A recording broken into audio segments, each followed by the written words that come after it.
Selamat pagi ya. Nah, jadi sebelum kita mulai pembelajaran lewat aplikasi Zoom Meeting ini, jadi coba Pak minta untuk mikrofonnya dimatikan dulu ya. Dimatikan dulu, nanti kalau sudah Pak berikan kesempatan untuk bertanya, baru mikrofonnya dinyalakan. Sudah?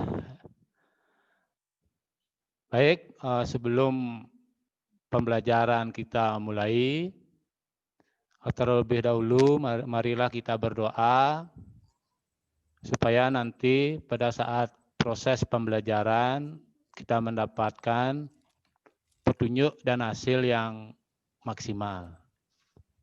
Silakan tangannya di dada, berdoa, mulai. Om Swastiastu. Om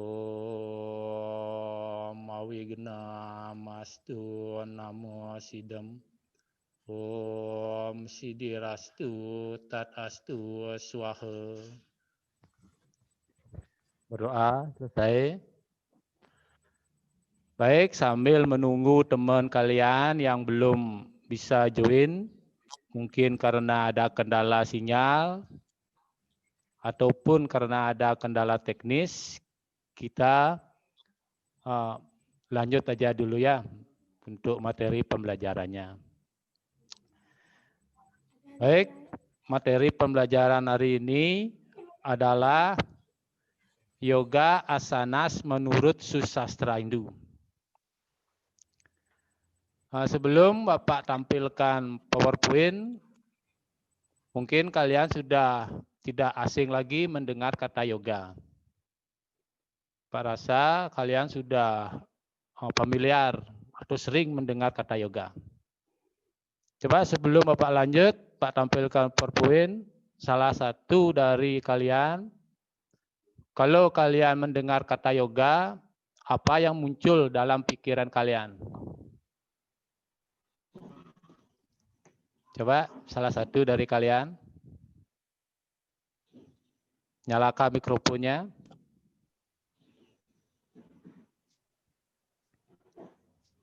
Halo. Indri, coba Indri. Ketenangan, Pak. Hah? Apa? Ketenangan. Siapa namanya ini? Nilo Putu Alistia Dewi ya? Alistia. Iya, Alistia Dewi. Ya. Ketenangan. Jadi bagus sekali jawabannya. Karena memang salah satu tujuan kita melaksanakan yoga itu kita mencari yang namanya ketenangan. Bukan saja ketenangan jasmani, tetapi ketenangan rohani. Jadi ketenangan itu walaupun jasmani kita sehat, tapi rohani kita terganggu, ketenangan itu tidak akan terwujud. Ya, bagus sekali. Coba yang lainnya apa lagi?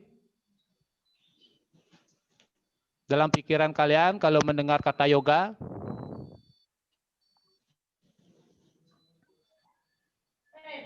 Coba Kadek, Sinta. Ya, hidup, nyalakan mikrofonnya. Menurut saya, yoga berarti penyatuan dengan alam. Ya, bagus sekali lagi jawabannya ya. Jadi yoga itu mengajarkan kita tuh harmonis dengan lingkungan, harmonis dengan alam, seperti itu. Jadi seorang yogin tidak akan mau merusak alam sembarangan. Karena kalau alam itu kita rusak, maka alam itu akan memberikan timbal balik yang jelek, yang negatif. Seperti itu. Baik, sekarang Bapak akan lanjut, Pak akan tampilkan PowerPoint, dan Bapak akan jelaskan.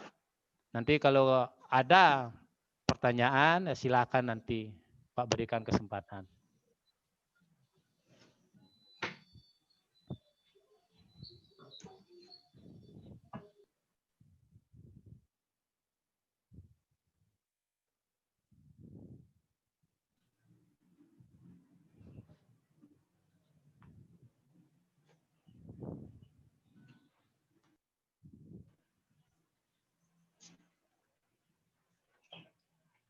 Ya, ini PowerPoint Bapak. Gimana anak-anak kelihatan? Kelihatan di laptop kalian PowerPoint Bapak? Akan. Kelihatan ya. Jadi ini sudah kita lakukan tadi dengan mengucapkan Om Swastiastu. Salam pembuka. Nah, Pak lanjutkan. Nah, ini persepsi tentang yoga. Ini kita harus rubah dulu anak-anak. Persepsi atau pandangan kita atau mindset kita terkait dengan yoga.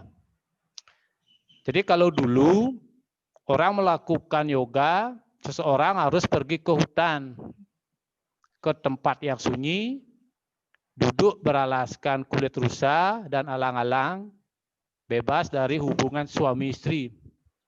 Jadi kalau persepsi orang yoga dulu itu seperti ini, anak.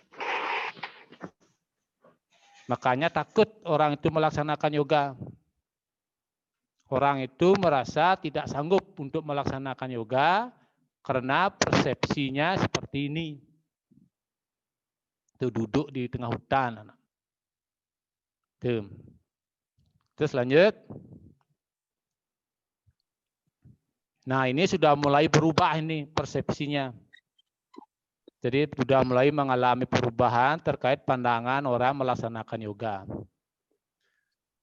Yoga bukanlah mengurung diri di dalam gua, bukan pula berkelana di hutan-hutan.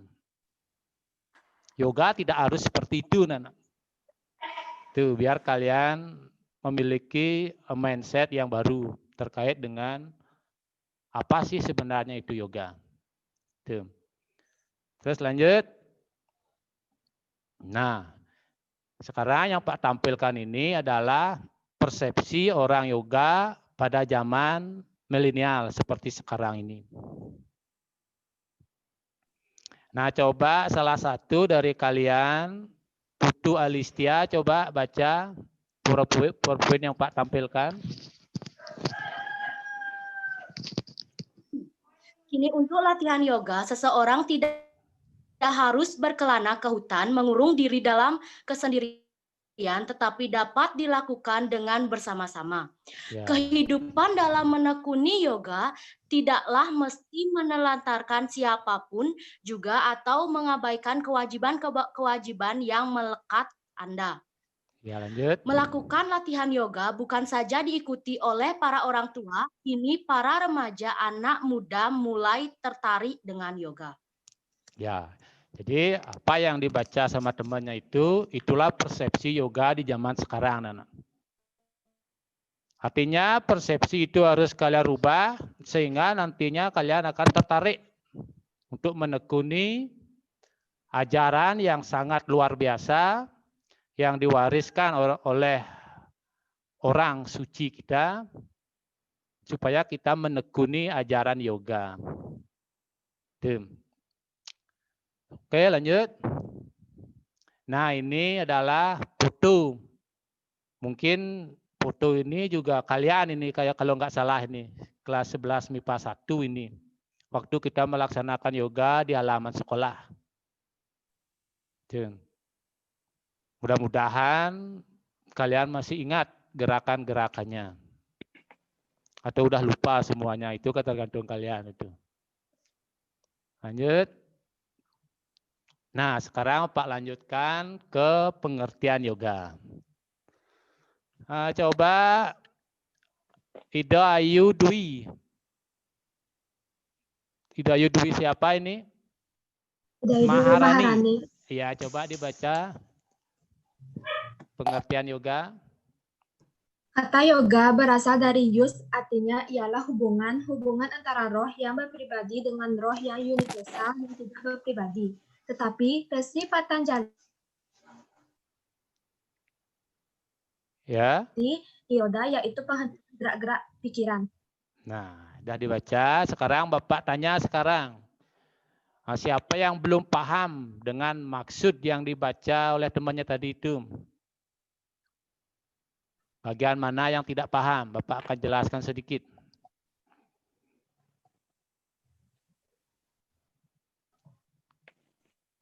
Ada yang tidak paham? Saya ingin bertanya, Pak. Ya, silakan. Apa yang dimaksud dengan roh yang berpribadi dan roh yang universal dan tidak berpribadi? Coba siapa yang bertanya tadi itu? Siapa namanya? Saya nomor 20.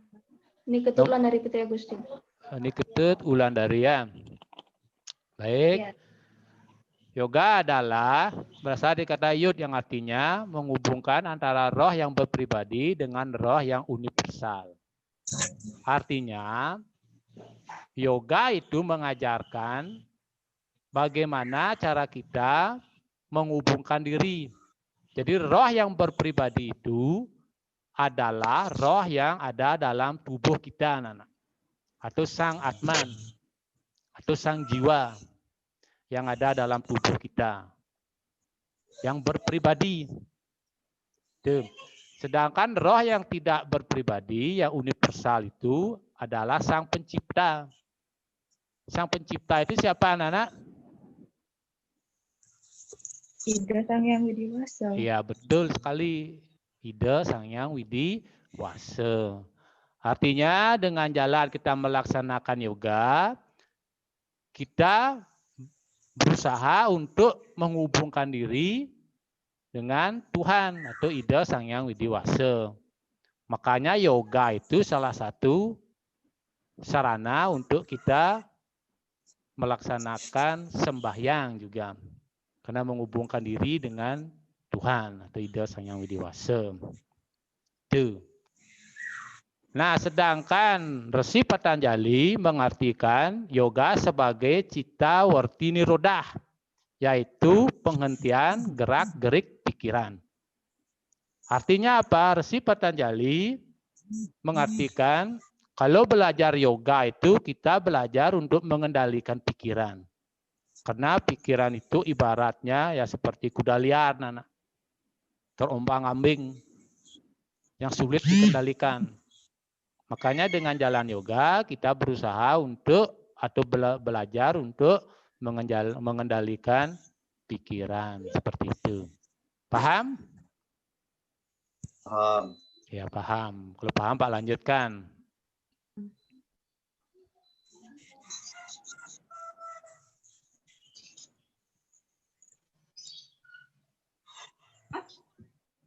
Nah, ini juga terkait dengan pengertian yoga. Perkataan yoga juga berarti menghubungkan atau bersatu dalam dimensi kerohanian atau kebatinan yang merupakan proses atau jalan utama untuk mencapai tujuan, yaitu kebebasan abadi atau bersatunya jiwa dengan Sang Yang Widi Wasa. Artinya begini, Nana. Artinya kalau kita sudah menekuni atau mempraktekkan yoga menjadi seorang yogin, maka dengan proses yang sulit, dengan proses yang panjang, kemungkinan nanti kita bisa mencapai tujuan tertinggi dari agama Hindu. Apa itu tujuan tertinggi dari agama Hindu, Nana? Moksartam Jagadita Yaca Inti Dharma. Iya, siapa yang jawab itu? Coba sebutkan namanya. Ibu Putu Ananda Ardi Suyasa, Pak, absen 10. Absen 10, ya bagus sekali. Ya, tujuan dari agama kita, tujuan tertinggi yaitu Moksatam Jagadita Yaca Iti Dharma. Itu ya. Pak lanjutkan.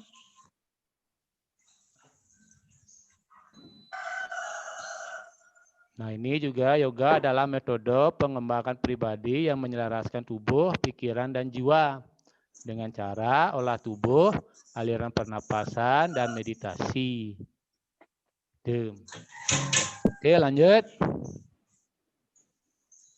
Nah, yoga juga bertujuan menyatukan manusia dengan alam hingga menjadi kesatuan yang harmonis.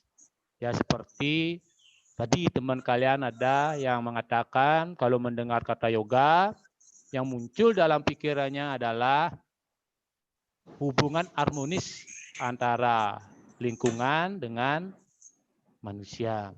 Itu salah satu tujuan dari yoga. Oke, lanjut. Nah, ini ada sloka juga, Nana.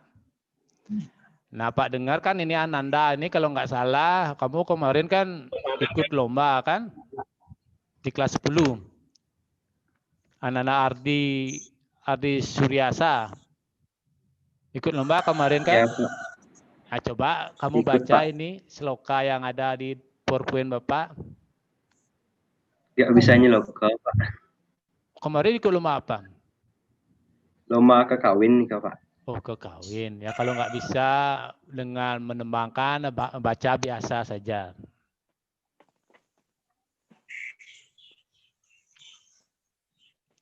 Silakan baca biasa saja. Dia yoga nugata Ya, lanjut. apaisyan dewatma saketim swa gutair ni gudam yah karanani nikilani tani kalatama yuktiania Ya, lanjut. kalatma Ya. yuktiani adistis tiati ekah. Iya. Terjemahannya, Terjemahannya orang-orang nanti. suci yang tekun Terjemahannya melaksanakan nanti yoga. aja, Surya. Nanti aja terjemahannya. Ya, Bapak akan contohkan cara menembangkan sloka ya, tapi satu bait aja. Ya, biar tidak habis waktunya. Jadi Pak contohkan.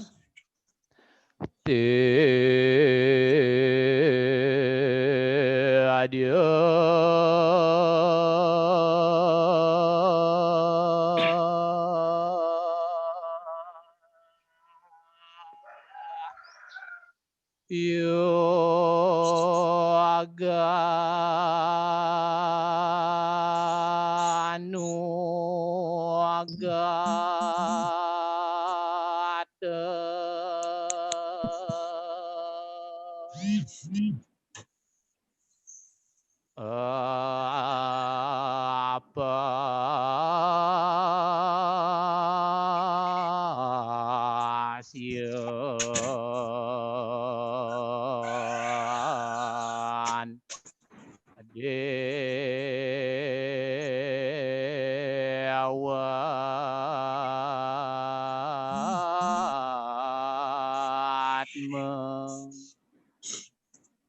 Jadi kurang lebih seperti itu ya.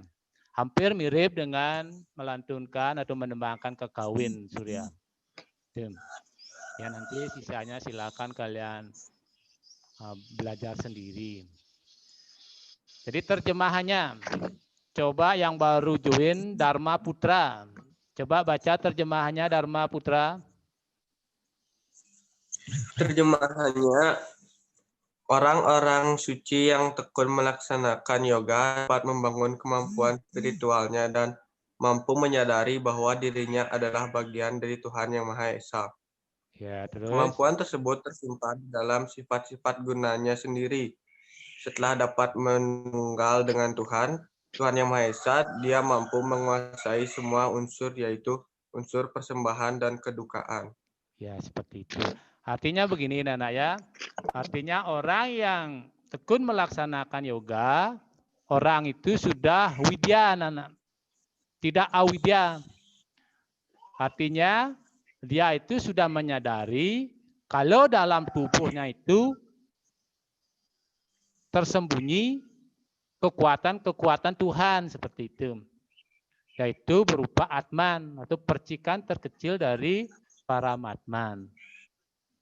Jadi kalau seorang yoga sudah menyadari kalau dalam dirinya ada kekuatan Tuhan, maka orang itu akan senantiasa berbuat yang baik. Karena Tuhan itu adalah Maha Suci.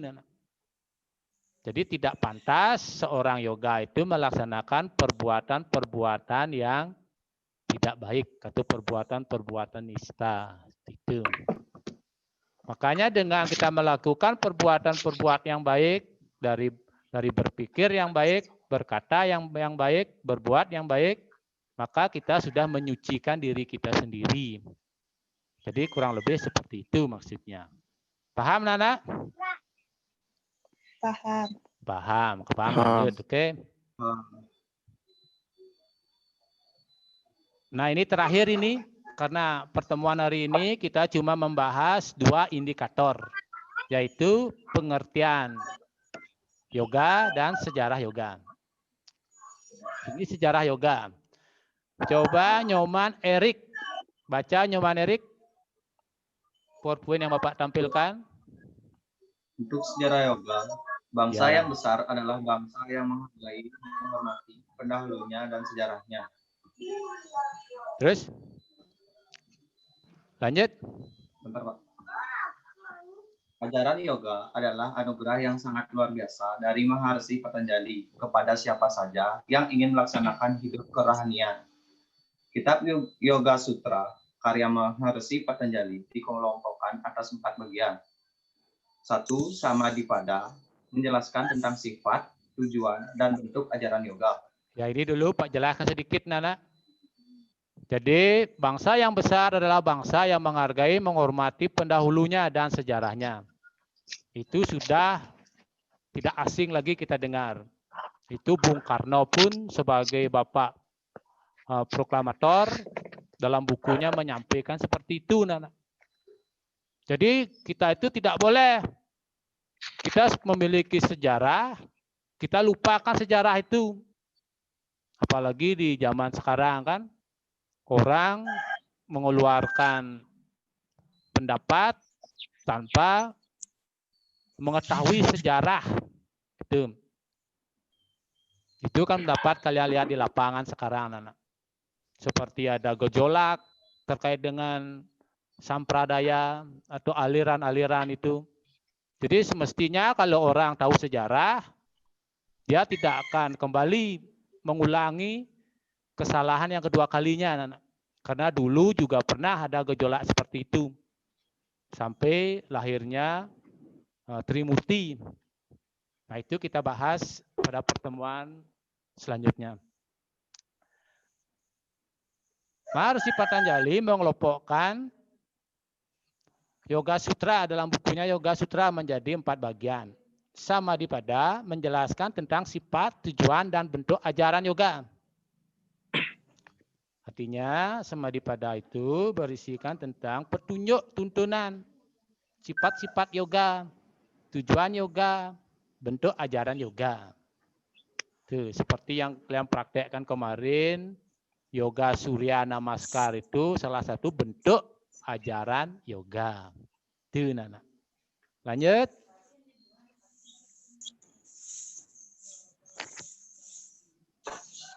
Sadhana pada menjelaskan tentang pelaksanaan yoga seperti cara mencapai samadhi dan yang lainnya. Bagaimana tahapan-tahapan supaya kita bisa mencapai samadhi. Contoh misalnya tahapan-tahapannya Astanga Yoga. Itu. Nanti pertemuan berikutnya kita bahas lebih dalam itu. Terus lanjut, Wibhuti pada menjelaskan tentang aspek sukma atau batiniah serta kekuatan gaib dengan jalan yoga. Nah, ini Pak perlu jelaskan sedikit, anak-anak.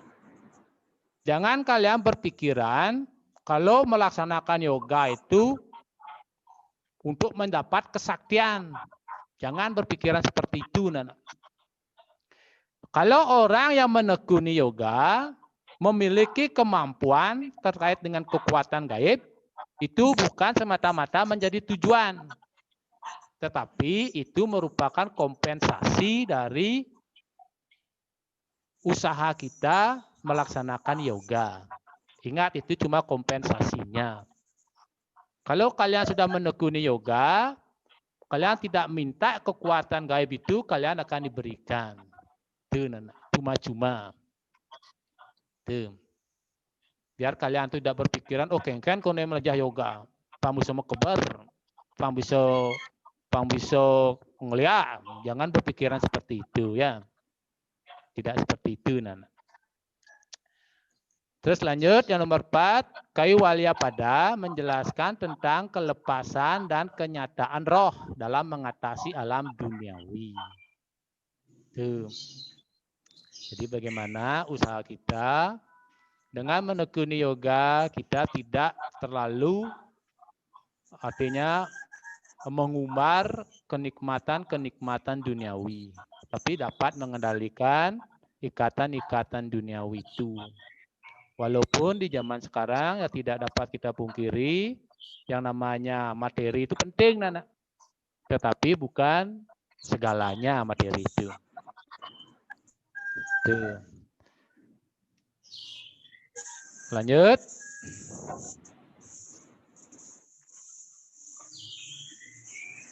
Nah, mungkin penjelasan Bapak untuk hari ini cukup dulu. Sekarang silakan, mungkin yang mau bertanya silakan. Kalau ada pertanyaan silakan.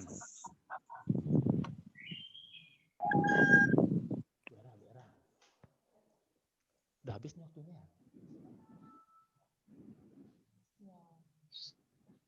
Terus gimana nih? Pak tutup langsung. Ya. Baik Nana, karena durasi Zoom-nya sudah habis. Mungkin kita akan lanjutkan minggu depan ya. Minggu depan kita lanjutkan. Nanti kalau kalian ada pertanyaan, silakan kalian tanyakan minggu depan. Terus nanti untuk tugasnya dan untuk absensinya Bapak akan gunakan Google Form nanti. Paham? Paham Nana? Paham. Ya kalau paham, untuk hari ini Pak rasa cukup. Bapak akan akhiri dengan mengucapkan Paramo Santi. Silakan tangannya di dada.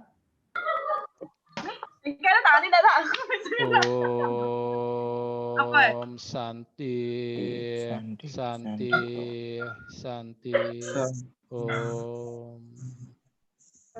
Nah, terima kasih ya. Sama-sama Pak.